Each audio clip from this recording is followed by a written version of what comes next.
Hello students, welcome to LRNR classes. আমি অনিরুদ্ধ সাধুখা, তোমাদের ভৌতবিজ্ঞানের শিক্ষক। আজ আমরা ক্লাস 9-এর চ্যাপ্টার 4.5 অর্থাৎ মিশ্রণের উপাদানের পৃথককরণ এই চ্যাপ্টার সম্পর্কে আলোচনা করব। দেখো, মিশ্রণ কি আমরা আগেই জেনেছি। দেখো, আমরা দ্রবণ পড়েছি, মিশ্রণ পড়েছি।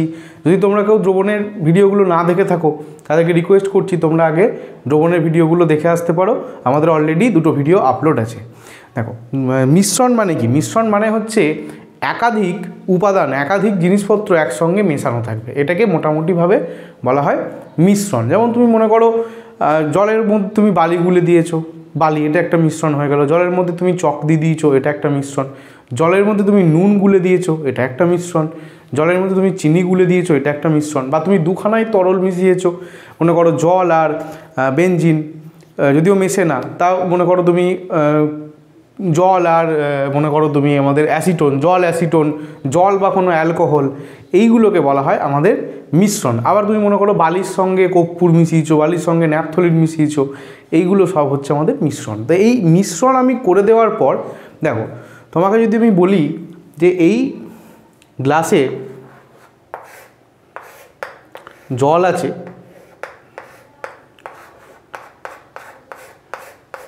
জল আর নুন একসঙ্গে মেশানো আছে, তো জলের সঙ্গে নুন মেশানো আছে।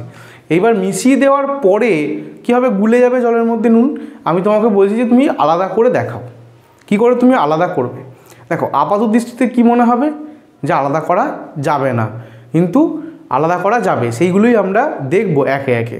দেখো, কী কী উপায়ে আমরা আলাদা করতে পারি। এক হয় নর্মাল, হয় ছাঁকনির মাধ্যমে পৃথক করতে পারি।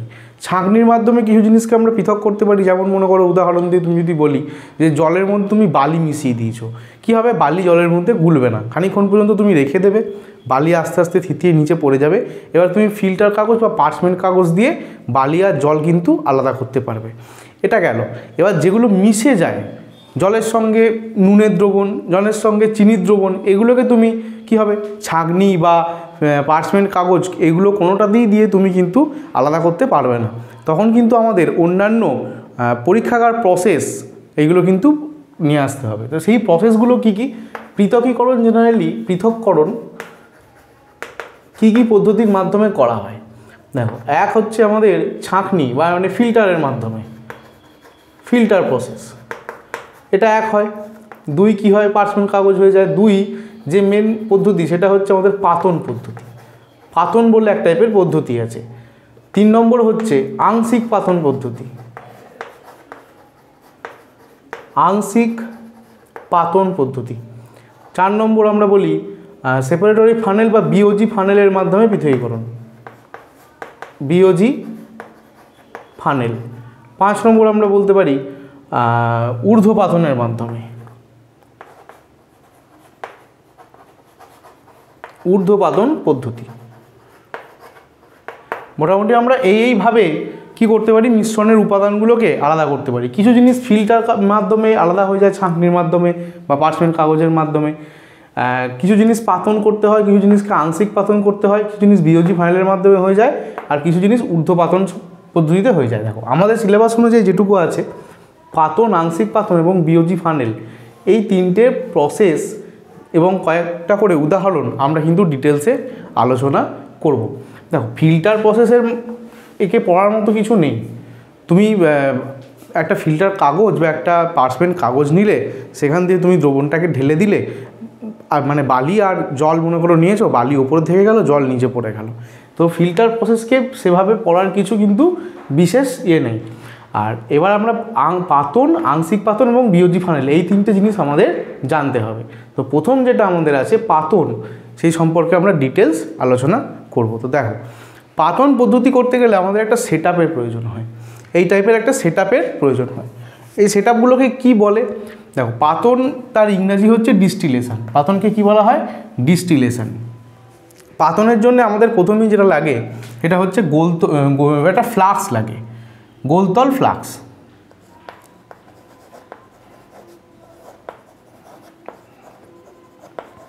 গোলতল ফ্লাক্স লাগে। আমাদের অন্য একটা কনিক্যাল ফ্লাক্স লাগে।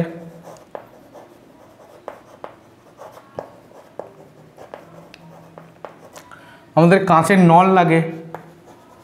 কাঁচ নল, এবং আমাদের একটা শীতক লাগে, শীতক। আর কি লাগে? আমাদের বার্নার লাগে। বার্নারের জায়গায় তোমরা স্পিরিট ল্যাম্প বা অন্য কিছুও নিতে পারো। মানে একটা হচ্ছে আমাদের কিসের সোর্স লাগবে? হিটের সোর্স লাগবে। দেখো এবার এখানে কি করে কি আলাদা করা হয়। দেখো প্রথমে পাতন কাকে বলে আমরা দেখে নিই। পাতন কাকে বলে? বলা হচ্ছে যে পদ্ধতিতে কোনো তরলকে উত্তপ্ত করে প্রথমে বাষ্পীভূত করা হয় এবং সেই বাষ্পকে ঠান্ডা করে পুনরায় তরলে পরিণত করা হয়, তাকে পাতন বলা হয়। কি করা হয়? প্রথমে যে লিকুইডটা থাকে তাকে গরম করে দিয়ে বাষ্পীভূত করে দেওয়া হয়, তারপরে আবার সেই বাষ্পটাকে ঘনীভূত করে তরলে পরিণত করা হয়। তার ফলে কী হয়? আলাদা হয়ে যায়। ফর্সে দেখো এই পুরো ব্যাপারটা আমরা বুঝবো একটা উদাহরণের মাধ্যমে। তুমি ভাবো নুন প্লাস জল, এই একটা দ্রবণ নিয়েছো, অর্থাৎ জলের মধ্যে তুমি নুন গুলে দিয়েছো, তার ফলে কী আছে এখানে দিয়ে এর মধ্যে রেখেছো। এটা হচ্ছে নুন আর জলের একটা মিশ্রণ, নুন আর জলের মিশ্রণ। এবার তোমাকে বলা হয়েছে এই জল থেকে কী হবে? নুন কী হবে? জলের মধ্যে গুলে যাবে পুরো। তুমি ফিল্টারের মাধ্যমে আর পার্থক্য করতে পারবে না, আলাদা করতে পারবে না। তাহলে তোমাকে কি করতে হবে? দেখো এর মধ্যে গুলে গেছে, আমরা এর জন্য ব্যবহার করব পাতন পদ্ধতি। কি করা হবে? এর মধ্যে নুন এবং জল আছে। প্রথমে এটাকে একটা বার্নারের সাহায্যে গরম করা হবে। বার্নারের সাহায্যে গরম করে করে করে করে কী করা হবে? দেখো জলের স্ফুটনাঙ্ক কত হয়? জলের স্ফুটনাঙ্ক হয় আমাদের 100 ডিগ্রি সেলসিয়াস।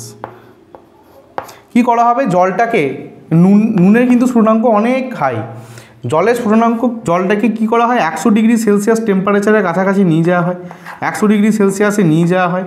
100 ডিগ্রি সেলসিয়াসে নিয়ে গেলে জল কী হবে? জল এবার বাষ্পীভূত হতে শুরু হবে। জল কী হবে? বাষ্পে পরিণত হবে। জল বাষ্পে পরিণত হতে শুরু করবে। এবার দেখো এর মুখটা, অর্থাৎ গোলতল ফ্লাক্সের মুখটা কর্কের সাহায্যে আটকানো আছে। এবার শুধু একটাই গেটওয়ে আছে, এই কাঁচ নলের মধ্যে দিয়ে বাষ্পটা কিন্তু আসতে পারে। তাই বাষ্পটা কী হবে? বাষ্পটা এবার এই কাঁচ নলের মধ্যে কিন্তু প্রবেশ করবে। এবার এই কাঁচ নলের মধ্যে প্রবেশ করার পর কি হলো? দেখো প্রথম কি কন্ডিশন ছিল? যে পদ্ধতিতে কোনো তরলকে উত্তপ্ত করে প্রথমে বাষ্পীভূত করা হয়, তাহলে আমাদের কিন্তু প্রথমে জলকে বাষ্পীভূত করা হয়ে গেছে। এরপরে এই শীতকের কাজ কি? শীতক হচ্ছে একটা নল, একটা বড় নল। এই বড় নলের মধ্যে এই ছোট কাঁচ নলটাকে ঢোকানো আছে। মনে করো এইটা আমার হাতটা একটা বড় নল, এর মধ্যে এই একটা চকটা হচ্ছে ছোট নল, এই চকটাকে এর মধ্যে ঢোকানো আছে। এর চারিদিকে বড় নলটা আছে। এই নলটা, এই শীতকটা কি করা হয়? শীতকটাকে ঠান্ডা জলের সোর্সে, মনে করো এখানে পাইপ দিয়ে নিয়ে গিয়ে তুমি ট্যাপের সঙ্গে এখানে লাগিয়ে রেখেছো। এখান থেকে তোমার ঠান্ডা জল বেরোয়, খুব ঠান্ডা জল। তুমি এখান থেকে খুলে দিচ্ছ, তো ঠান্ডা জল এখানে আসবে, ঠান্ডা জল এখান দিয়ে আসবে এবং এর মধ্যে পুরো ভর্তি হবে ঠান্ডা জল। এর মধ্যে কি জল ভর্তি হবে? ঠান্ডা জল। এবং এই নল দিয়ে তুমি বার করে দিয়ে এখান দিয়ে আবার নল লাগিয়ে দিয়েছো। তুমি এর নল লাগিয়ে তুমি বেসিনে এটাকে রেখে দিয়েছো, অর্থাৎ জলটা কি হবে? ফ্লো হয়ে গিয়ে এখান দিয়ে বেরিয়ে যাবে। অর্থাৎ এখানে কি হচ্ছে? ঠান্ডা জল এখান দিয়ে ঢুকছে, এই নলটার মধ্যে প্রবেশ করছে এবং এখান দিয়ে বেরিয়ে যাচ্ছে। এই ঠান্ডা জলটা কিন্তু ছোট নলটার মধ্যে প্রবেশ করছে না। ছোট নলটার মধ্যে কি প্রবেশ করছে? এইখান থেকে যে জলটা বাষ্পীভূত হচ্ছে, সেই বাষ্পীভূত হওয়া জলটা এখানে প্রবেশ করছে। এবার দেখো বাষ্পীভূত হয়ে যাচ্ছে মানে এর টেম্পারেচার প্রায় 100 ডিগ্রি সেলসিয়াসের কাছাকাছি আছে, 100 ডিগ্রি সেলসিয়াস বা 100 ডিগ্রি থেকে বেশি। এবার এইখানে যখনই আসছে, যখন ঠান্ডা জল দেওয়া হচ্ছে, কাঁচ নলটা কী হচ্ছে? ভেতরে কাঁচ নলটা এবার এখানে ঠান্ডা হয়ে যাচ্ছে। এবার টেম্পারেচার এখানে কিন্তু 100 ডিগ্রির থেকে অনেক কমে চলে আসছে। এবার 100 ডিগ্রির থেকে কমে চলে এলেই এর ভেতরের যে বাষ্পটা আছে, বাষ্পটাও কী হবে? কমে যাবে। এবার যে 100 ডিগ্রির নিচে নামতে শুরু করবে, তখনই কি হবে? তখনই শুরু হবে ঘনীভবন। তখনই শুরু হবে ঘনীভবন, অর্থাৎ এই যে বাষ্পটা এখানে ঢুকলো, এই বাষ্পটা কিন্তু এখানে ঢুকে আস্তে আস্তে এবার কী হবে? তরলে পরিণত হয়ে যাবে। এবং এই নল থেকে বেরোনোর সময় পুরোটাই কিন্তু এখান থেকে তরল বেরোবে। এবার এইখান দিয়ে একটা কনিক্যাল ফ্লাক্সের মধ্যে এটাকে ঢোকানো আছে। এখান থেকে কী হবে? জল বেরোবে এবং এখান থেকে ফোঁটা ফোঁটা ফোঁটা ফোঁটা করে জল কিন্তু এখানে আস্তে আস্তে আস্তে আস্তে জমা হতে শুরু হবে। এখানে জলটা কী হবে? জমা হতে শুরু হবে। তাহলে দেখো কি করা হলো? প্রথমে বাষ্পে পরিণত করা হলো এবং সেই বাষ্পকে ঠান্ডা করে পুনরায় তরলে পরিণত করা হলো। একেই পাতন পদ্ধতি বলা হয়। এই পদ্ধতিটা পুরো বলা হয় পাতন। এখানে কিন্তু কেবলমাত্র জলই বাষ্পীভূত হবে। কেন? কারণ যখন এখানে 100 ডিগ্রি সেলসিয়াসে চলে যাবে, তখন কিন্তু এবার জল আস্তে আস্তে বাষ্পে পরিণত হতে শুরু করবে। তখন কিন্তু টেম্পারেচার সেম থাকবে, টেম্পারেচার কিন্তু আর বাড়বে না। কেন? কারণ আমরা জানি যে লীন তাপ, এটাই হচ্ছে আমাদের লীন তাপের কনসেপ্ট। লীন তাপ কী জিনিস? এটা এক রকমের তাপ যে কী করে, পদার্থের অবস্থার পরিবর্তন করে দেয়, কিন্তু উষ্ণতার পরিবর্তন কখনো করে না। অর্থাৎ যখন এখানে বাষ্পীভূত হতে শুরু করেছে তখন পুরো তরলটা, লিকুইডটা কী হয়ে যাবে, বাষ্পে পরিণত হবে, কিন্তু টেম্পারেচার সেই 100 ডিগ্রিতে কিন্তু সেম থেকে যাবে। পুরোপুরি বাষ্পে পরিণত হয়ে যাওয়ার পরে তারপরে যদি আমরা আরও তাপ দিই তখন আরও এর টেম্পারেচার বাড়বে, কিন্তু যতক্ষণ না সম্পূর্ণ জলটা তরলে পরিণত, বাষ্পে পরিণত হয়ে যাচ্ছে ততক্ষণ কিন্তু আর টেম্পারেচার বাড়বে না। অর্থাৎ এখান থেকে কি হবে, জলটা বাষ্পীভূত হতে শুরু করবে, কিন্তু ব্যাপারটা কি হবে যে এখানে নিচে কিন্তু নুনটা বাষ্পীভূত হবে না। পুরো জলটা শেষ হয়ে গেলেও নুনটা কি হবে, নিচে এইভাবে জমা হতে শুরু করবে। নুনটা এইভাবে জমা হলো এবং পুরো জলটা কি হবে, এখান থেকে বাষ্পীভূত হয়ে যাবে। এবার এখান থেকে বাষ্পীভূত হয়ে পুরো গিয়ে এখানে জমা হয়ে যাবে। অর্থাৎ জলটা এখানে আমার জমা হয়ে গেল এবং নুনটা আমার এখানে পড়ে রইল। এই দ্রবণটার আর কিন্তু কোনো তখন অস্তিত্ব আর থাকবে না। নিচে কি পড়ে থাকবে, নিচে নুন পড়ে থাকবে, যেহেতু আমরা নুন আর জল নিয়েছিলাম। আর এখানে কি হবে, জল জমে যাবে। দেখবে তোমাদের এটা বাড়িতেও হয়, তোমরা একটু খেয়াল করে দেখবে, এখানে কি হবে, এখানে জলটা জমে যাবে। তাহলে নুন এবং জল দেখো আলাদা হয়ে গেল। দেখো তোমরা বাড়িতে মনে করো চা বসিয়েছো বাটিতে, এবার জল দিয়ে তুমি চায়ের পাতা দিয়ে তুমি মনে করো যে তুমি ভুলে গেছো তুমি চা চাপিয়েছিলে, বা তোমার বাড়িতে তোমার মা ভুলে গেছেন যে চা চাপিয়েছেন। কি হবে, যদি গ্যাস এরকম করে জ্বলতেই থাকে দেখবে চায়ের যে জলটা ছিল সেটা পুরো উপে চলে যাবে, অর্থাৎ জলটা পুরো শেষ হয়ে যাবে। আর বাটির গায়ে কালো কালো কী হবে, একদম চাগুলো কিন্তু লেগে থাকবে। অর্থাৎ চা কিন্তু বাষ্পীভূত হয়নি, বাষ্পীভূত কে হয়েছে, জল বাষ্পীভূত হয়ে গেছে। তাহলে এই যে প্রসেসটা, এই প্রসেসটা কি বলা হয়, আমাদের পাতন। এবার ওইখানে যে আমাদের চাটা বাষ্পীভূত হয়ে যায়, ওই বাষ্পটা কি হয়, বাতাসের সঙ্গে মিশে যায়। এবার এখানে কি করা হচ্ছে, এখানে যে জলটা বাষ্পীভূত হলো সেই বাষ্পটাকে এখানটা বন্ধ করে দেওয়া হয়েছে, অর্থাৎ বাইরে বেরোতে পারবে না। নলের মাধ্যমে নিয়ে এসে একে আবার ঠান্ডা করে আবার কিসে পরিণত করা হলো, ঘনীভূত করে আবার জলে পরিণত করা হলো। এই হচ্ছে প্রসেস আমাদের, এটা হচ্ছে ডিস্টিলেশন প্রসেস বা পাতন প্রসেস। এই পদ্ধতির মাধ্যমে আমরা জেনারেলি কী করি, জেনারেলি কঠিন এবং তরলের মধ্যে মিশ্রণের মধ্যে পার্থক্য করি। অর্থাৎ একটা কঠিন প্লাস তরল এই টাইপের যে সমস্ত আমাদের মিশ্রণগুলো থাকে সেইগুলোর উপাদানগুলোকে আমরা পৃথক করি। এখানে নুন এবং জলের এক্সাম্পল দিয়েছি, তোমরা এখানে চিনি এবং জলের এক্সাম্পল করতে পারো। তাছাড়া তোমরা আরও যে অন্যান্য জিনিসগুলো হয়, যেটা মনে করো আয়োডিনের সঙ্গে অন্য একটা তরল মেশানো আছে, এই টাইপের যে মিশ্রণগুলো আছে তাকে আমরা পাতন পদ্ধতির মাধ্যমে আলাদা করতে পারি। এবার একটা খুব ইম্পর্টেন্ট জায়গা, যেটা হচ্ছে পাতন পদ্ধতির দ্বারা দুটো তরলের মিশ্রণকেও কিন্তু পৃথক করা যায়। দুটো তরলের মিশ্রণকেও কিন্তু পৃথক করা যায়। সবসময় যে কঠিন আর তরল কি পার্থক্য হবে এটা কিন্তু নয়। তো তরলের মিশ্রণ, তরল প্লাস তরল, এরকম যদি তুমি দুখানা তরল নিয়ে মিশ্রণ করো তাহলেও কিন্তু পাতন পদ্ধতির মাধ্যমে তাদেরকে পৃথক করা যাবে, কিন্তু তার জন্যে কন্ডিশান আছে। কি কন্ডিশান, দেখো শর্ত, তরল দুটির মধ্যে স্ফুটনাঙ্কর পার্থক্য অনেক বেশি হবে, অর্থাৎ 30 ডিগ্রি সেলসিয়াসের থেকে বেশি হতে হবে। ঠিক মনে করো তুমি ফর এক্সাম্পল অ্যাসিটোন ও তরল এবং জল এই দুটোকে মিশিয়েছো একসাথে, তাহলে কি তরলে যে একটা মিশ্রণ তৈরি হয়েছে। এবার এই দুটো মিশ্রণকে যখনই পাতন পদ্ধতির মাধ্যমে পৃথক করা যাবে, যখন অ্যাসিটোন এবং জল অর্থাৎ তরল দুটোর স্ফুটনাঙ্কের পার্থক্য 30 ডিগ্রির থেকে বেশি হবে।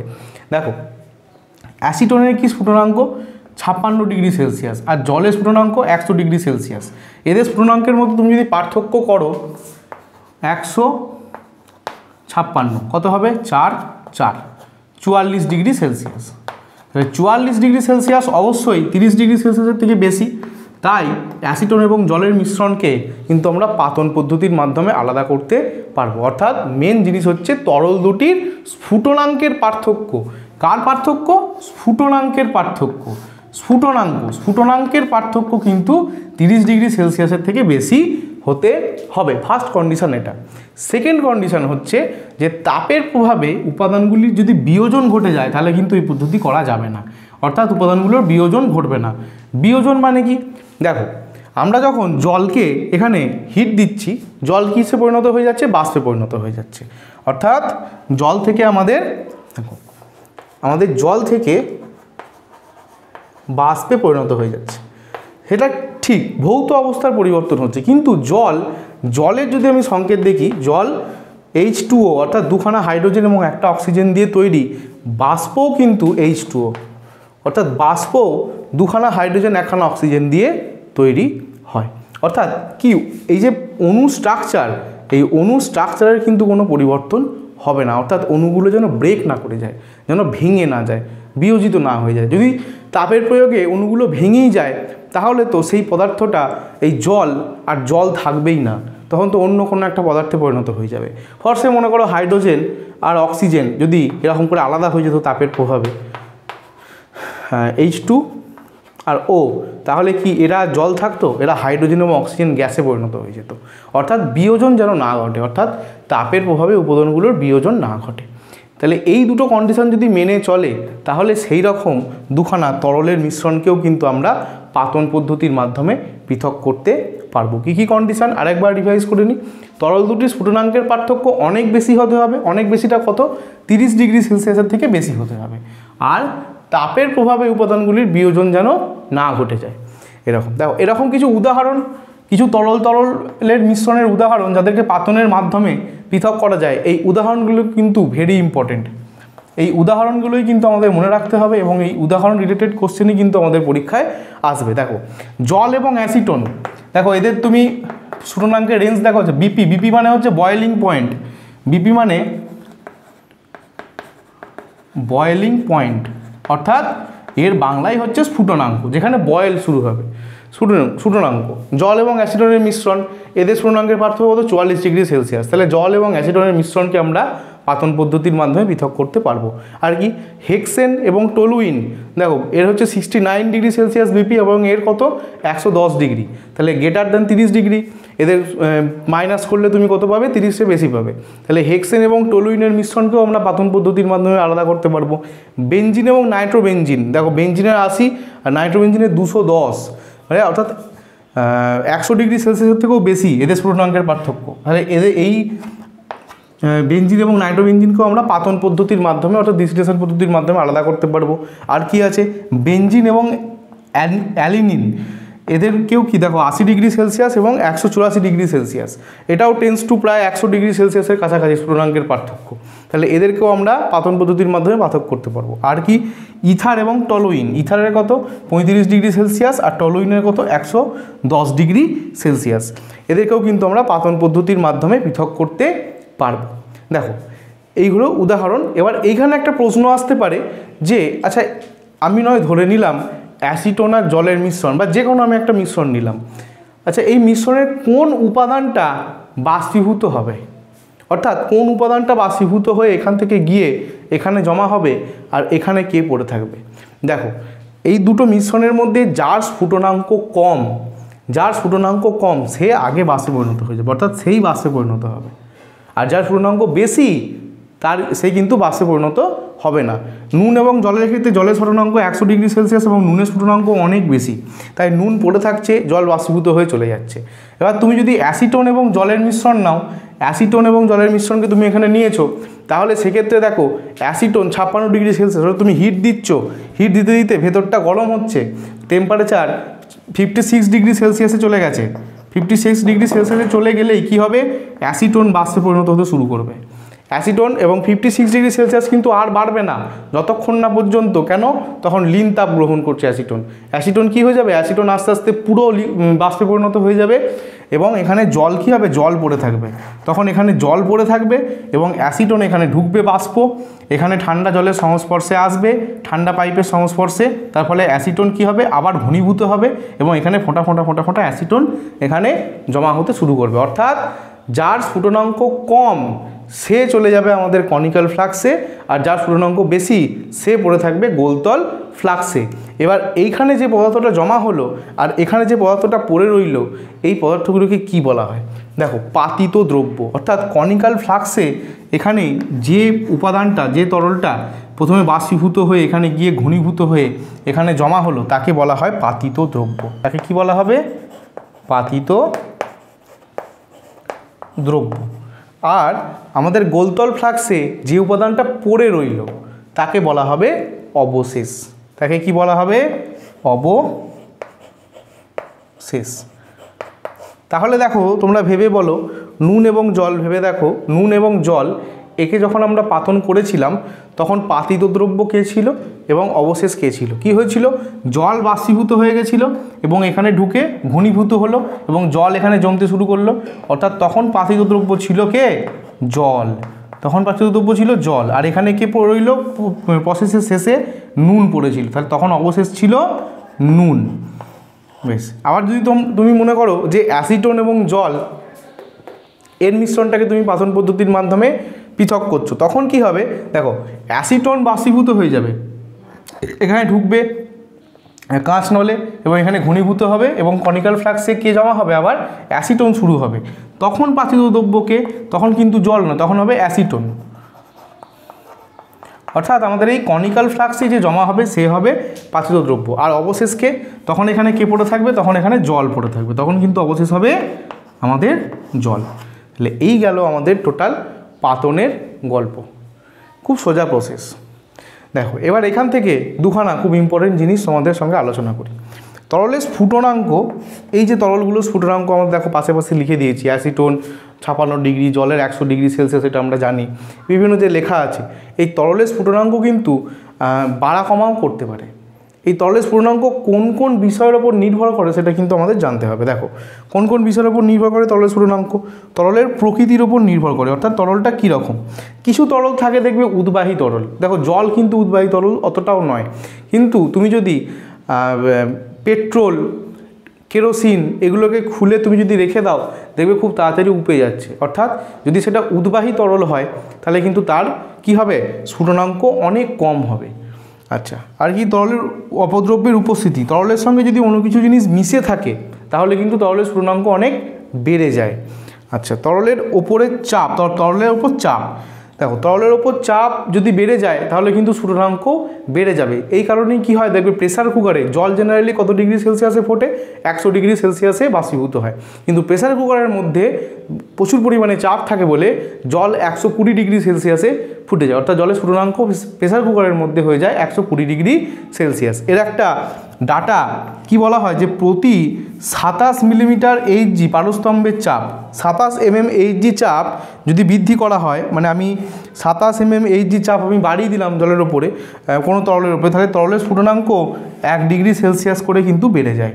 কত করে বেড়ে যায়? মনে করো ফর্সে একটা এক্স তরলের স্ফুটনাঙ্ক মনে করো তুমি n ডিগ্রি সেলসিয়াস, কত? এটা স্ট্যান্ডার্ড প্রেসারে। এবার এর ওপরে তুমি যদি 27 mm এইচজি চাপ আরও চাপিয়ে দাও, আরও বাড়িয়ে দাও, এর ওপরে চাপ 27 mm এইচজি চাপ তুমি যদি আরও বাড়িয়ে দাও, কি হয়ে যাবে? এই n ডিগ্রি সেলসিয়াস থেকে স্ফুটনাঙ্ক বেড়ে হয়ে যাবে n+1 ডিগ্রি সেলসিয়াস। যদি জলের স্ফুটনাঙ্ক কত হয়? জলের স্ফুটনাঙ্ক হচ্ছে 100 ডিগ্রি সেলসিয়াস। তুমি যদি 27 mm এইচজি চাপ আরও বাড়িয়ে দাও জলের ওপরে, তাহলে জলের স্ফুটনাঙ্ক হয়ে যাবে তখন 101 ডিগ্রি সেলসিয়াস। এই ডাটাটা কিন্তু মনে রাখবে, তোমাদের পরীক্ষায় শর্ট কোশ্চেনে ডাইরেক্ট দিতে পারে। তাহলে তরলের স্ফুটনাঙ্ক কোন কোন বিষয়ের উপর নির্ভর করে? তরলের প্রকৃতির ওপর নির্ভর করে, তরলের অপদ্রব্যের উপস্থিতির ওপর নির্ভর করে, আর তরলের ওপর চাপের ওপর নির্ভর করে। তো এই গেল আমাদের টোটাল পাতন পদ্ধতি। এবার আমরা আংশিক পাতন সম্পর্কে আলোচনা করব। দেখো, আংশিক পাতনের সেটআপ হচ্ছে এইটা। দেখো, সব সেটআপ পাতনের মতনই, শুধুমাত্র এই সেটআপটা চেঞ্জ। এই সেটআপটাকে কি বলা হয়? এটাকে বলা হয় আমাদের আংশিক পাতন স্তম্ভ। কেবলমাত্র এখানে একটা জিনিসেরই ইউজ করা হয়, কি? আংশিক পাতন স্তম্ভ এক্সট্রা, বাকি কিন্তু সব সেটআপ পাতনের মতনই। দেখো, আংশিক পাতন কাকে বলে যদি বলতে চাই, বলা যাবে পরস্পর দ্রবণীয় 2 বা ততোধিক তরলের সমসত্ব মিশ্রণে তরলগুলি স্ফুটনাঙ্কর পার্থক্য যদি 20 ডিগ্রি সেলসিয়াসের কম হয়। এই কথাটা কিন্তু খুব ইম্পর্টেন্ট। অর্থাৎ যে মিশ্রণের উপাদানগুলো আমি নিয়েছি তাদের স্ফুটনাঙ্কের পার্থক্য পাতনের সময় কত থাকছিল? 30 ডিগ্রি সেলসিয়াসেরও বেশি থাকছিল। এবার এমন কিছু মিশ্রণ আছে যাদের স্ফুটনাঙ্কের পার্থক্য 20 ডিগ্রির থেকেও কম। যেমন এক্সাম্পল তুমি ধরো অ্যাসিটোন, এর বিপি হচ্ছে 56 ডিগ্রি সেলসিয়াস, আর ইথাইল অ্যালকোহল এর হচ্ছে 65 ডিগ্রি সেলসিয়াস। তাহলে এদের মধ্যে ডিফারেন্স কত আসছে স্ফুটনাঙ্কের? 9 ডিগ্রি সেলসিয়াস। তাহলে এই যে মিশ্রণটা, এই মিশ্রণটাকে কি হবে না, আমরা পাতন পদ্ধতির মাধ্যমে কিন্তু আলাদা করতে পারবো না, তখনই আসবে আমাদের আংশিক পাতন। যদি 20 ডিগ্রি সেলসিয়াসের কম হয় তাহলে আংশিক পাতন স্তম্ভ ব্যবহার করে বারবার, একবারে কিন্তু হবে না, বাষ্পায়ন এবং ঘনীভবন একবার করে বাষ্পীভূত করা হবে, তারপরে এবারে আবার ঘনীভবন করা হবে। এবং এই যে প্রসেসটা, এই প্রসেসটা একবার না, এই প্রসেসটা কয়েকবার করতে হবে, বারবার। এই প্রসেস মাধ্যমে মিশ্রণের উপাদানগুলিকে পৃথক করার পদ্ধতি, তাকেই বলা হয় আংশিক পাতন পদ্ধতি। দেখো কি করা হয়, যদি আমরা এক্সাম্পল নিয়ে বুঝি তাহলে আমরা অ্যাসিটোন এবং ইথাইল অ্যালকোহল এই এক্সাম্পলটা নিয়েই বুঝি। বাদ বাকি এটা হচ্ছে আমাদের গোলতল ফ্লাক্স,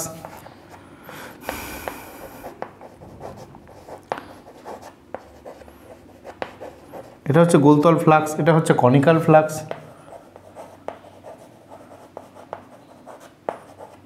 কনিক্যাল ফ্লাক্স।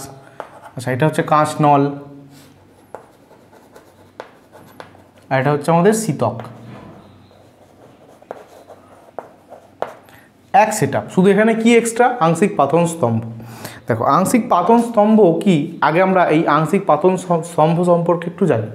আংশিক পাতন স্তম্ভটা আর কিছুই নয়, একটা কাঁচের নল, এই টাইপের কাঁচের নল, যার সঙ্গে এরকম একটা নল লাগানো থাকে এবং এর নিচের দিকে এরকম আরেকটা নল থাকে এবং উপর দিকে কর্কের মাধ্যমে এটা খোলা যায়, কর্ক আটকানো যায়। এর মধ্যে কি থাকে, এর মধ্যে ছোট ছোট গুলির মতো বল ভরা থাকে, কাঁচের গুলি, যেটা নিয়ে আমরা ছোটোবেলা খেলা করতাম, সেই টাইপের কাঁচের গুলি, কাঁচের বল এইভাবে ভরা থাকে। কেন ভরা থাকে, এর কারণ কি, এটা আমরা একটু পরেই জানতে পারবো। এরকম খানিকটা পর্যন্ত গুলি ভরা থাকে। দেখো এখানে আমি একটু বড় এঁকেছি, এই গুলির মধ্যে কিন্তু ভরা থাকলে পুরো ব্লক হয়ে যায় না, এর মাঝে মাঝে কিন্তু ফাঁক থাকে, এর মাঝে মাঝে কিন্তু যথেষ্ট স্পেস থাকে।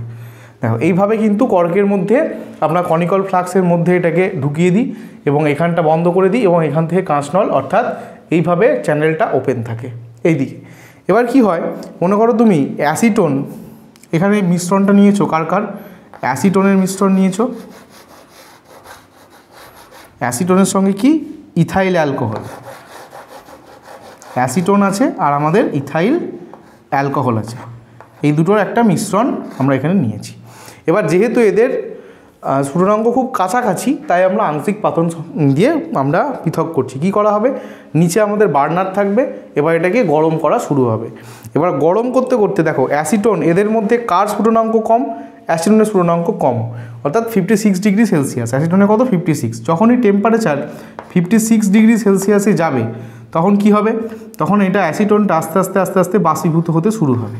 এবার কি 20 ডিগ্রির কম যদি পার্থক্য হয় তাহলে কি হয়, ইথাইল অ্যালকোহলও কিন্তু আস্তে আস্তে বাষ্পীভূত হতে শুরু করে। কেবল অ্যাসিটোন বাষ্পীভূত হয় না, তার সঙ্গে ইথাইল অ্যালকোহলও কিন্তু আস্তে আস্তে বাষ্পীভূত হয়। অর্থাৎ অ্যাসিটোনটা কিন্তু বেশি বাষ্পীভূত হবে, অ্যাসিটোনের পরিমাণ বেশি থাকবে, কিন্তু ইথাইল অ্যালকোহল বাষ্পর পরিমাণও কিন্তু কম থাকবে না, এটাও কিন্তু বেশি অল্প থাকবে। এবার কি হবে, অ্যাসিটোন বাষ্প এবং ইথাইল অ্যালকোহল বাষ্প দুটোই এই কাঁচনলের মধ্যে দিয়ে ওপরে উঠতে থাকবে, অর্থাৎ এই গ্যাপগুলোর মধ্যে দিয়ে আস্তে আস্তে যেটা হট করে উঠে যাবে না, কি হবে, খুব স্লো প্রসেস দিয়ে আস্তে আস্তে বাষ্পগুলো এই ফাঁকগুলো দিয়ে উঠতে এখানে উঠতে থাকবে এবং এখানে ওঠার পর কি হবে, এখান দিয়ে প্রবেশ করবে। এবার এখানে প্রবেশটা পরে আসছি। এবার কেবলমাত্র অ্যাসিটোন বাষ্প এই কাঁচনলে প্রবেশ করবে না, এর সাথে আমাদের ইথাইল অ্যালকোহল বাষ্পও কিন্তু এখানে প্রবেশ করতে শুরু করবে। এবার এদের দুজনেরই টেম্পারেচার এই 56-এর থেকে এবং 65-এর থেকে বেশি আছে। এবার এখানে কি হবে, এই কাঁচের গুলিগুলো এবং এই নলটার টেম্পারেচার কিন্তু এত নয়, টেম্পারেচার রুম টেম্পারেচারে আছে এগুলো হয়তো 25 ডিগ্রি সেলসিয়াস বা 30 ডিগ্রি সেলসিয়াসে। এবার যখন এই বাষ্পগুলো, গরম বাষ্পগুলো এখানে আসবে, দেখো কি হবে, এখানে ফর্সে এক্সাম্পল তুমি মনে করো যে বাষ্পগুলো এন্টার করেছে, এই বাষ্পগুলোর টেম্পারেচার 70 ডিগ্রি সেলসিয়াস হয়ে আছে। 70 ডিগ্রি সেলসিয়াস হওয়ার পরে দুখানা বাষ্প যখন এখানে ঢোকার পরে কি, দুটো বাষ্পই অ্যাসিটোন কি ওপর দিকে উঠছে এবং ইথাইল অ্যালকোহল ওপর দিকে উঠছে এবং কি হচ্ছে, আস্তে আস্তে যেহেতু যাচ্ছে, টাইম যাচ্ছে এবং এই কাঁচের গুলিগুলোর যেহেতু ঠান্ডা, তাই কি হবে, এদের টেম্পারেচার কিন্তু ড্রপ হতে শুরু করবে। টেম্পারেচার ড্রপ হয়ে ফর্সে মনে করে এখানে 60 ডিগ্রি টেম্পারেচার হয়ে আছে এই উপরের টপটায়, এর উপরে কে উঠবে তাহলে অ্যাসিটোন উঠবে। কিন্তু যখনই 60 ডিগ্রি সেলসিয়াস এইখানে ওপর দিকটায় যাবে অর্থাৎ এইখানে, তখন কি হবে ইথাইল অ্যালকোহল দেখো 65 ডিগ্রি সেলসিয়াস ওর কী ছিল আমাদের বিপি ছিল, তাহলে কি হবে বয়লিং পয়েন্ট ছিল। এখানে এসে যেই 60 মানে কম টেম্পারেচার পেয়ে যাবে ওর বিপি থেকে সূচকাঙ্কের থেকে, তখন আস্তে আস্তে আস্তে আস্তে এখানে কি হবে, এখানে কিন্তু ও ঘনীভূত হতে শুরু হবে। অর্থাৎ ইথাইল অ্যালকোহল কী হবে এখান থেকে বাষ্পীভূত হয়ে উঠলো ঠিকই, কিন্তু যেহেতু টাইমটা অনেক বেশি লাগছে এবং এই কাঁচের গুলিগুলোর গায়ে লাগছে, কাঁচের গুলিগুলো অনেক ঠান্ডা, তাই কি হবে এরা ঘনীভূত হতে শুরু করবে এবং এই কাঁচ নলের গায়ে ঠিক মানে ওই জল জমা কুয়াশা টাইপের হয়ে এখানে কিন্তু বিন্দু বিন্দু বিন্দু বিন্দু আকারে তরল আকারে জমা হতে শুরু করবে। অর্থাৎ কি হবে ইথাইল অ্যালকোহল কিন্তু এই ওপর পর্যন্ত যেতে পারলো না, অর্থাৎ ইথাইল অ্যালকোহল বাষ্প ওপর পর্যন্ত যেতে পারলো না। কী হলো এইখানে একটা পোর্শনে এসে গায়েতে আবার ঘনীভূত হতে শুরু করলো। এবার ঘনীভূত হতে শুরু করলে কি হবে, জল আস্তে আস্তে নিচের দিকে নেমে আবার এর মধ্যেই পড়তে শুরু করবে ইথাইল অ্যালকোহল। কিন্তু অ্যাসিটোন কি হয়েছে, অ্যাসিটোন কিন্তু ওপরে উঠে গেছে, ওর 56 ডিগ্রি সেলসিয়াস, ও কিন্তু এখনও নিজের বয়েলিং পয়েন্টে আসতে পারেনি, অর্থাৎ ঘনীভূত হতে শুরু করেনি। এবার এখানে বাষ্পীভূত হওয়ার পরে এই নল দিয়ে ঢুকবে, এই নল দিয়ে বাষ্প ঢোকার পরে এখানে কি হবে দেখো, এটা কি শীতক, এই শীতকে কি দেখো এটা কি এখান থেকে নল লাগিয়ে আমরা ট্যাপের সঙ্গে ঠান্ডা জল যেখানে আছে তার সঙ্গে আমরা এটাকে কানেক্ট করে দেবো এবং এখান থেকে ঠান্ডা জল আসবে, ঠান্ডা জল এসে এর মধ্যে ঠান্ডা জল ভরবে এবং এখান দিয়ে কি হবে নল দিয়ে আবার আমার বেসিনে আমি বার করে দেবো, অর্থাৎ এর মাঝখানে ঠান্ডা জল আসছে। এবার ঠান্ডা জল এলে কী হবে টেম্পারেচার আরও ড্রপ হয়ে যাবে, টেম্পারেচার ড্রপ হয়ে গেলে যেই 56 ডিগ্রি সেলসিয়াসের নিচে নেমে যাবে এবং তখনই কী হবে সঙ্গে সঙ্গে আমাদের অ্যাসিটোনও কিসে পরিণত হবে, তরলে পরিণত হবে, অর্থাৎ ঘনীভবন শুরু হয়ে যাবে। কি শুরু হবে, ঘনীভবন। এখানে কি হয়েছিল, এখানে বাষ্পীভবন হয়েছিল, বাষ্পীভবন হয়ে এখানে উপরে উঠলো এবং এখানে ঢুকে কী হয়ে গেলো, এখানে ঘনীভবন হলো এবং এখানে কি হবে, এখানে ফোঁটা ফোঁটা করে আমাদের অ্যাসিটোন এখানে কিন্তু জমা হতে শুরু করলো। আর ইথাইল অ্যালকোহল কি, ইথাইল অ্যালকোহল বাষ্পীভূত তো হলো কিন্তু ওপর দিকে উঠলো, পুরোপুরি যেতে পারলো না, তার আগেই কী হয়ে গেল ও নিজের 65 ডিগ্রি সেলসিয়াস যেই পেয়ে গেল অমনিও ঘনীভূত এখানেই হতে শুরু করলো, তার ফলে এখানেই কিন্তু আস্তে আস্তে জমা হতে শুরু করলো এবং কাঁচ নল দিয়েই আংশিক পাতন স্তম্ভ ধরে আস্তে আস্তে এর মধ্যেই আবার পড়তে শুরু করলো। এইভাবেই এই যে প্রসেসটা, এই প্রসেসটাকেই বলা হয় আমাদের আংশিক পাতন।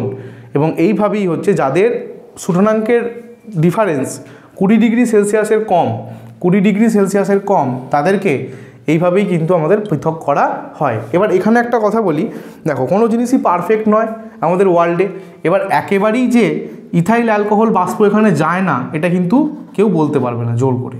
এবার খানিকটা ইথাইল অ্যালকোহল বাষ্প এখানেও যায় এবং এখানেও খানিকটা ইথাইল অ্যালকোহল ঘনীভূত হয়ে যায় এবং এখানেও খানিকটা করে অল্প পরিমাণ ইথাইল অ্যালকোহল কিন্তু মিশে থাকে। অর্থাৎ এখানে আমরা যে একবার প্রসেসটা করার পর আমরা যে এখানে পাতিত দ্রব্যটা পেলাম তার মধ্যে কেবল অ্যাসিটোন থাকছে না, তার মধ্যে কিছু ইথাইল অ্যালকোহলও থাকছে। তাই সংজ্ঞাতে বলা আছে যে এই প্রসেসটা বারবার করতে হয়। কি করতে হয়, বারবার বাষ্পীভবন করা হয়, ঘনীভবন করা হয়। তখন আবার কি হবে দেখো, পুরোপুরি একবার কমপ্লিট প্রসেস করে নেওয়ার পরে এই ফ্লাক্সটা সরিয়ে নিয়ে অন্য একটা ফ্লাক্স নিয়ে এসে গোলতল আবার এই যে মেটেরিয়ালটা আছে এই মেটেরিয়ালটা এর মধ্যে ঢালা হবে, আবার এটাকে ফাঁকা কোটোটাকে এখানে ফাঁকা কনিক্যাল ফ্লাক্সটাকে এখানে বসিয়ে এই প্রসেসটা আবার করা হবে। এরকম করে বারবার যতবার তুমি করবে তত কিন্তু আস্তে আস্তে প্রিসাইজ হয়ে যাবে, তত কিন্তু পিওর হতে শুরু করবে। এই জন্যে কিন্তু একবারে আংশিক পাতন কিন্তু একবার করলে কখনোই আমরা 100% পিওর কোনো উপাদানই পাবো না। আমরা কোনো পৃথকীকরণই 100% পিওর পাই না, কিন্তু যতবার তুমি করবে তত কি হবে, এররের পরিমাণটা কিন্তু অনেক কমে আসবে। তাই এই প্রসেসটাকে কিন্তু বারবার করতে হয়। তো এই গেল আমাদের আংশিক পাতন পদ্ধতি এবং এটা হচ্ছে আমাদের আংশিক পাতন স্তম্ভ। আংশিক পাতন স্তম্ভ কি, একটা কাঁচের নল যার মধ্যে ছোট ছোট কাঁচের গুলি ভরা থাকে, যাতে করে কি হয় এই বাষ্পটা যদি ফাঁকা থাকতো কি হতো, হস করে দেখো উপর দিকে উঠে যেত এবং এখান থেকে বেরিয়ে যেত। তাহলে কি হচ্ছে, এইখানে যে যার স্ফুটনাঙ্ক বেশি সেই তরলের সেই বাষ্পটা ঘনীভূত হওয়ার এখানে সুযোগ পাচ্ছে। যদি এখানে এই ব্যারিকেডগুলো না থাকতো, এগুলো হচ্ছে ব্যারিকেড মানে স্পিড ব্রেকার, যদি স্পিড ব্রেকার না থাকতো তাহলে কি হতো, ঘনীভূত হতো না, একবারে পুরোপুরি এখানে ঢুকতো, তাহলে কি হতো, এখান থেকে বাষ্পীভূত হচ্ছে এবং এখানে জমা হচ্ছে, পৃথক কিছুই হচ্ছে না।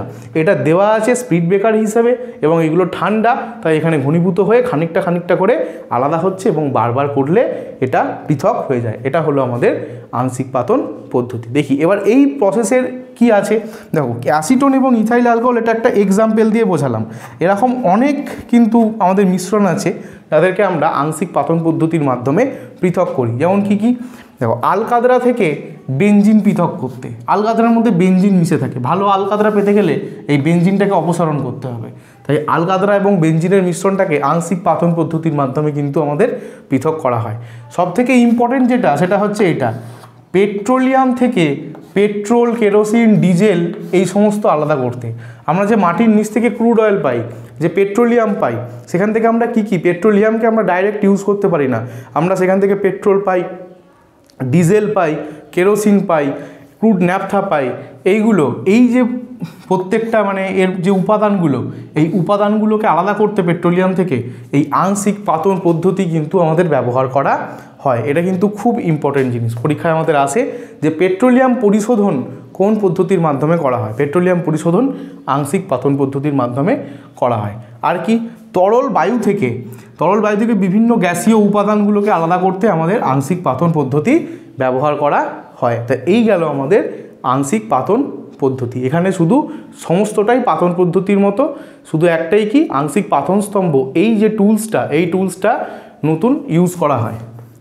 আর এখানে পাতন থেকে আলাদা কি প্রসেস, দেখো পাতনে তখনই পাতন পদ্ধতি করা যাবে দুটো তরল মিশ্রণের, যখন তরল দুটোর স্ফুটনাঙ্কের পার্থক্য 30 ডিগ্রি সেলসিয়াসের থেকে বেশি হয়ে যাবে। আর আংশিক পাতনে কি হবে, 20 ডিগ্রি সেলসিয়াসের কম হবে কি, স্ফুটনাঙ্কের পার্থক্য তরল দুটোর। আর কি, আমাদের পাতন পদ্ধতি আমরা তরলে মিশ্রণ নয়, তরল এবং কঠিনের মিশ্রণের ক্ষেত্রে আমরা আলাদা করতে পারি, কিন্তু আংশিক পাতন এই পদ্ধতিটা আমরা তরল এবং তরলের মিশ্রণের ক্ষেত্রে করে থাকি।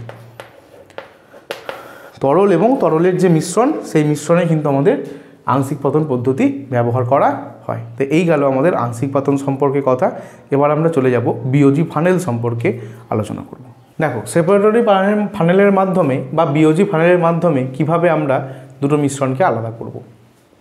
দেখো সেপারেটরি ফানেল বা বিওজি ফানেল সমস্ত রকম দ্রবণের কিন্তু প্রযোজ্য নয়। কিছু স্পেশাল টাইপের জিনিস আছে, দ্রবণ আছে, মিশ্রণ আছে, দ্রবণ বলা যায় না, মিশ্রণ আছে, তাদেরকে কিন্তু এই পদ্ধতির মাধ্যমে পৃথক করা যায়। দেখো এই টাইপের দেখতে হয় সেটআপ, এটা খোলা যায়, এখান থেকে তুমি যে মিশ্রণটাকে তুমি নিতে চাইছো, যেটাকে তুমি আলাদা করতে চাইছো, সেটাকে ঢালা হয় এবং নিচে একটা স্টপ কক লাগানো থাকে, ওটা কল প্যাঁচ, সেটাকে আপাতত বন্ধ করে রাখা হয়। এর মধ্যে ভরে দিয়ে এটাকে ক্ল্যাম্প দিয়ে যে সেটআপ এরকম আটকে দেওয়া হয় এবং নিচে একটা বিকার রাখা হয়। এরপরে কি হয়, দেখো কন্ডিশনটা বুঝলেই তোমরা পুরো খেলাটা বুঝতে পেরে যাবে। কি হয়েছে, শর্ততে বলা হয় মিশ্রণের উপাদানগুলোর ঘনত্বের পার্থক্য থাকতে হবে। যে উপাদানগুলোর ঘনত্বের পার্থক্য আছে সেই সমস্ত উপাদানগুলোকেই কিন্তু আমরা এই বিওজি ফানেলের মাধ্যমে পৃথক করতে পারি। ঘনত্বের পার্থক্য ইন দ্য সেন্স কি না, উপাদানগুলো যেন না মিশে যায়। অর্থাৎ তুমি মনে করো জল এবং তেল, জলের মধ্যে তুমি অনেকটা তেল দিয়েছো বা তেলের মধ্যে তুমি জল দিয়েছো, দুটো কি যতই তুমি নাড়াও ঘাটাও কখনোই কিন্তু এরা একসঙ্গে মিশবে না। পারদ এবং জল কখনোই কিন্তু এরা একসঙ্গে মিশবে না। দেখো প্রয়োগগুলো দেখো, জল এবং পারদ, পেট্রোল এবং জল, ক্লোরোফর্ম এবং জল, এই যে উপাদানগুলো পরস্পরের সঙ্গে মিশে যায় না, সেই রকম উপাদানের ক্ষেত্রে কিন্তু এটা ব্যবহার করা হয়। আর কি হবে, উপাদানগুলো যেন পরস্পরের সাথে রাসায়নিক বিক্রিয়া না করে। রাসায়নিক বিক্রিয়া করে গেলে কিন্তু সেই উপাদানগুলোই থাকবে না, তাহলে আমরা কি আলাদা করব। আর মিশ্রণের উপাদানগুলো যেন কলয়েডীয় অবস্থা না সৃষ্টি করে, কলয়েড অবস্থান করে দিলে কিন্তু আমরা পৃথক করতে পারবো না। দেখো কিভাবে করা হয়, প্রসেসে চলে আসি। যখনই তুমি এরকমভাবে দুটো তরল, ভিন্ন ঘনত্বের তরলকে তুমি ঢালবে, দেখো কি হবে, অভিকর্ষের টানে যেটা বেশি ঘনত্বের তরল,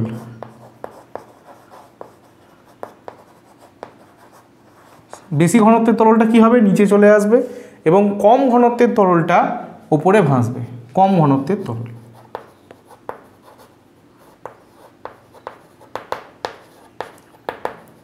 তাহলে দেখো দুখানা লেয়ার কিন্তু আমরা একটা লেয়ার তৈরি করবে, লেয়ার কিন্তু আমরা আলাদা পেয়ে গেছি, আমরা কিন্তু একটা লেয়ার আলাদা পেয়ে গেছি, কিচ্ছু না, সোজা জিনিস। দেখো এবার এইভাবে তুমি সেটআপটা করে তুমি এখান থেকে নলটা খুলবে, স্টপ ককটা খুলবে, তাহলে কি হবে এখান থেকে যেটা বেশি ঘনত্বের তরল সে কি হবে এখান থেকে নামতে শুরু করবে, ওটা টোটাল তরল লেটাই নামতে শুরু করবে এবং এইখান থেকে আস্তে আস্তে আস্তে আস্তে এখানে এটা ভর্তি হতে শুরু হবে।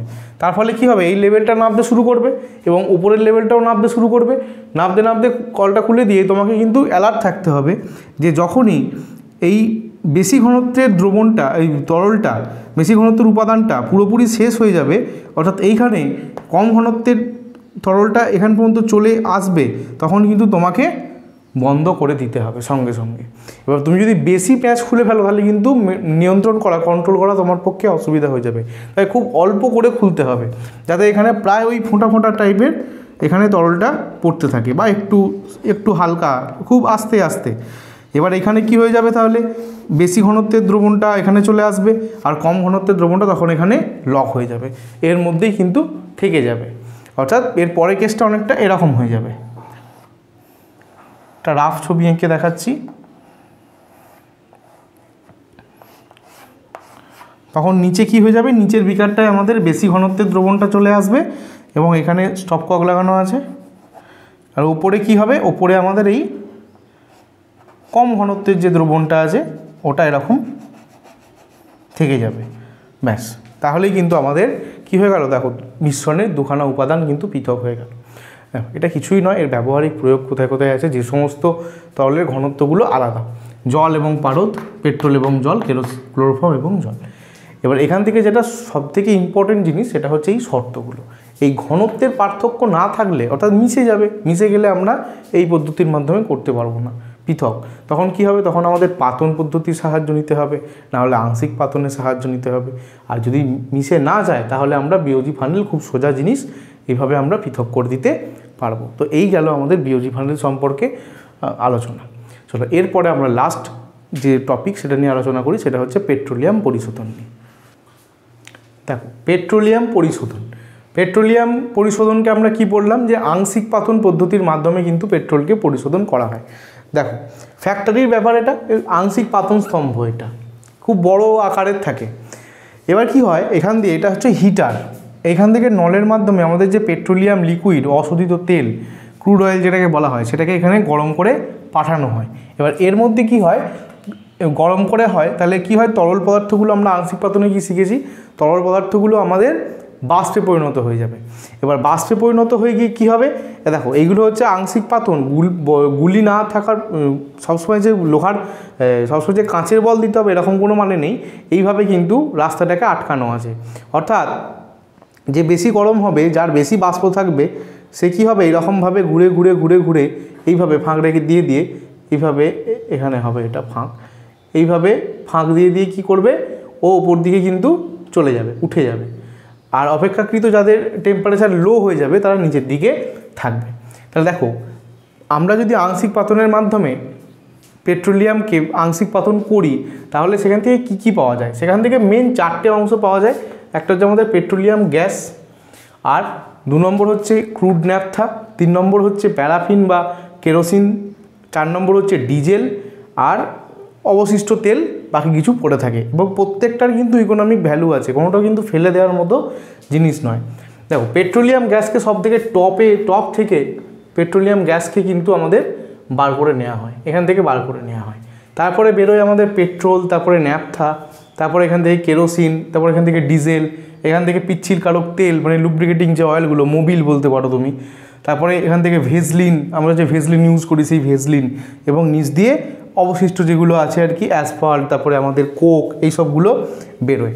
দেখো এবার এইগুলো এইরকম জায়গা থেকে কেন হয়, দেখো যার স্ফুটনাঙ্ক কম হবে সে কি হবে, সে অনেক বেশিক্ষণ ধরে বাষ্পে থাকতে পারবে।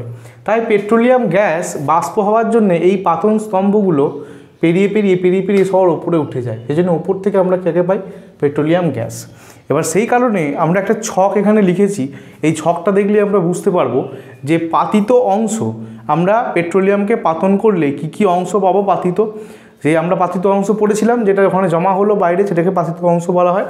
এদের স্ফুটনাঙ্কের পাল্লা, এই যে পাতিত অংশগুলো আমরা পাচ্ছি, এরা কত ডিগ্রি সেলসিয়াসে ফুটছে, এই স্ফুটনাঙ্কের পাল্লাটা জানলেই আমরা এই ছবিটাও বুঝতে পারবো। এবং তার সঙ্গে আরেকটা জিনিস, কার্বন সংখ্যা, অর্থাৎ এই যে মনে করো পেট্রোলিয়ামে কতগুলো কার্বন থাকে, আমাদের পেট্রোলে কতগুলো কার্বন থাকে, এইগুলো। আর তার সঙ্গে একটা করে ব্যবহার আমরা দেখে নেব। দেখো প্রথম যে অংশটা আমরা পাই সেটা হচ্ছে পেট্রোলিয়াম গ্যাস। পেট্রোলিয়াম গ্যাসের স্ফুটনাঙ্ক কি? সাধারণ উষ্ণতা পর্যন্ত, অর্থাৎ 30 ডিগ্রি সেলসিয়াসের কম, মানে ও রুম টেম্পারেচারেই গ্যাস হয়ে যায়।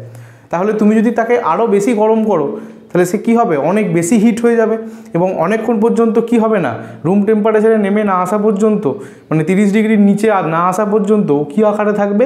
ও কিন্তু গ্যাস আকারেই থাকবে, ও ঘনীভূত হবে না। তাই ও কিন্তু ওপর দিকে উঠে যাবে। কত? ও 30 ডিগ্রি সেলসিয়াসেরও কম কিন্তু স্ফুটনাঙ্ক বলে। দেখো কার্বন সংখ্যার পাল্লা কত পেট্রোলিয়াম গ্যাসের? C1 to C4, অর্থাৎ একটা কার্বন পরমাণু, দুটো কার্বন পরমাণু, তিনটে কার্বন পরমাণু বা চারটে কার্বন পরমাণু থাকতে পারে। পেট্রোলিয়াম গ্যাসের ব্যবহার কি? জেনারেলি আমরা বাড়িতে যে এলপিজি সিলিন্ডার ব্যবহার করি, এই এলপিজি সিলিন্ডারে কি থাকে? পেট্রোলিয়াম গ্যাস ভরা থাকে, অর্থাৎ আমরা বলতে পারি জ্বালানি রূপে ব্যবহার করা হয়। এবার দেখো সেকেন্ড পার্ট হচ্ছে ক্রুড ন্যাপথা। এই ক্রুড ন্যাপথার আন্ডারে তিনখানা জিনিস আছে। কি কি? প্রথমে হচ্ছে পেট্রোলিয়াম ইথার কি?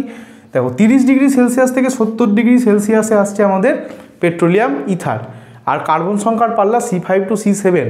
আর কিসে ব্যবহার করা হয়? দ্রাবক হিসেবে ব্যবহার করা হয়, বিভিন্ন রকম দ্রাবক হিসেবে ব্যবহার করা হয়। এরপরে আসে আমাদের পেট্রোল, বেনজাইন নয়, পেট্রোল।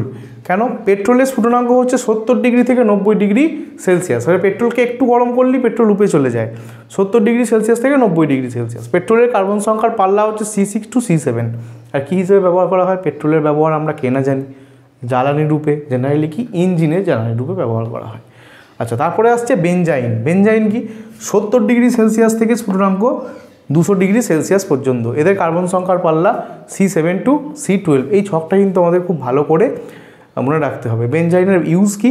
পোশাকের ড্রাই ক্লিনিং। এই যে আমরা বিভিন্ন রকমের যে শাড়ি, বেনারসি শাড়ি কেউ কোনোদিন দেখবে কাপড়ে মানে জলে কাচে না, ড্রাই ক্লিনিং বা ব্লেজার টাইপের, বা আমাদের যে হয় শেরওয়ানি, এই জিনিসগুলোকে যদি আমরা জলে কাচতে যাই কি হবে? সমস্ত কিন্তু ফেব্রিক নষ্ট হয়ে যাবে, সমস্ত কাজ, সুতোর কাজ সব নষ্ট হয়ে যাবে। এগুলোকে কি করতে দেওয়া হয়? এগুলোকে ড্রাই ক্লিনিং করতে দেওয়া হয়। এই ড্রাই ক্লিনিংয়ে কী ব্যবহার করা হয়? বেনজাইন ব্যবহার করা হয়। প্রত্যেকটা অংশ, মানে পেট্রোলিয়াম গ্যাসের কোনো একটা অংশকে ফেলে দেওয়ার নয়, প্রত্যেকটা অংশর কিন্তু নিজস্ব ইকোনমিক ভ্যালু আছে। আচ্ছা, এই গেল সেকেন্ড পার্ট। থার্ড পার্টে কী বেরোয়? থার্ড পার্টে আসে আমাদের কেরোসিন বা প্যারাফিন তেল। দেখো কেরোসিনের একটা নাম তোমরা জানলে, কেরোসিনকে আরেকটা নামে বলা হয় প্যারাফিন অয়েল। কেরোসিনের ভালো নাম কি? Paraffin oil. এই প্যারাফিন অয়েল বা কেরোসিনের স্ফুটনাঙ্ক কত? 180 ডিগ্রি থেকে 280 ডিগ্রি সেলসিয়াস পর্যন্ত। আর কেরোসিনের কার্বন সংখ্যার পাল্লা কত? C12, অর্থাৎ 12টা থেকে 15খানা কার্বন পরমাণু কেরোসিনের মধ্যে থাকে। কী হিসেবে ব্যবহার করা হয়? আমরা জানি কেরোসিন জ্বালানি হিসেবে ব্যবহার করা হয়। ইভেন অনেক বড় বড় যেমন জাহাজ বা তোমার ওই প্লেনের ক্ষেত্রেও জ্বালানি রূপে কিন্তু প্যারাফিন অয়েল ব্যবহার করা হয়, পেট্রোল ডিজেল ব্যবহার করা হয় না। আচ্ছা, এর পরের অংশ হচ্ছে ডিজেলের আরেক নাম কি? ডিজেলের আরেক নাম হচ্ছে আমাদের ফুয়েল অয়েল। আচ্ছা, এখানে আরেকটা কথা বলে রাখি, যেমন কেরোসিনের আরেক নাম হচ্ছে প্যারাফিন অয়েল, তেমনি পেট্রোলের আরেক নাম হচ্ছে গ্যাসোলিন। পেট্রোলকে কিন্তু গ্যাসোলিনও বলা হয়। প্রত্যেকটারই একটা করে নাম আছে, যে তিনটে মেন তেল আমাদের। কেরোসিনকে প্যারাফিন অয়েল বলা হয়, আর ডিজেলকে বলা হয় ফুয়েল অয়েল। ডিজেলকে কি বলা হয়? Fuel oil. দেখো ডিজেলের স্ফুটনাঙ্ক কত? 280 ডিগ্রি সেলসিয়াস থেকে 400 ডিগ্রি সেলসিয়াস পর্যন্ত। এর কার্বন সংখ্যার পাল্লা 15 থেকে 18, C15 to C18। এটাও কিসে ব্যবহার করা হয়? ডিজেলের ব্যবহার আমরা কে না জানি জ্বালানি রূপে ব্যবহার করা হয়। কোথায়? মেনলি ইঞ্জিনে ব্যবহার করা হয়। আচ্ছা, এবার পড়ে থাকলো আমাদের অবশিষ্ট তেল। এই সমস্ত অংশগুলো হয়ে যাওয়ার পরে যে অবশিষ্ট অংশটা পড়ে থাকছে, সেখান থেকে দেখো কী কী পাওয়া যাচ্ছে। সেখান থেকে লুব্রিকেটিং অয়েল পাওয়া যাচ্ছে। স্ফুটনাঙ্ক কত? 400 ডিগ্রির থেকেও বেশি। কার্বন পাল্লা কত? C16 to C20, অর্থাৎ 16 থেকে 20টা পর্যন্ত কার্বন পরমাণু থাকে। কি হিসেবে ব্যবহার করা হয়? পিচ্ছিল কারক হিসেবে। অর্থাৎ কী বলো তো, আমাদের যে ইঞ্জিনে মোবিল অয়েল ঢালা হয় না কেন? যাতে ইঞ্জিন ভালো করে ফাংশন করে। এছাড়া আমাদের আছে দেখবে গ্রিজ, ওই যে সাইকেলের বল বেয়ারিং যেখানে থেকে গ্রিজ লাগানো হয়, ওই গ্রিজ এই পিচ্ছিল কারক লুব্রিকেটিং অয়েল হিসেবে ব্যবহার করা।